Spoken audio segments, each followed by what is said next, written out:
જય માતાજી ફ્રેન્ડ્સ. તો જો વૈકન તો દાલ પકવાન બને અને વૈકન તો ખાવાનું બી ચાલુ બનવાની ચાલુ ખાવાની ચાલુ. ઇમલી વાળી ચટણી. ઇમલીની ચટણી આ બધી ચટણી બનાવી ઘેર. રોટલા કરી. તો જો એ તો પકવાન કરાવી એટલે આપણે તો બહુ મોટા નહીં બનાવ્યા, ઘેર બનાવ્યા એટલે નાના નાના જ બનાવ્યા. બની.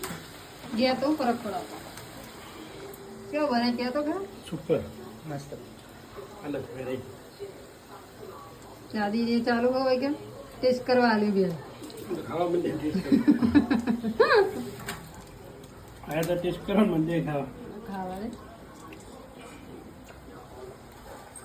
ગરમ ગરમ ગરમ જ હાલત બનાવી ગરમા ગરમ.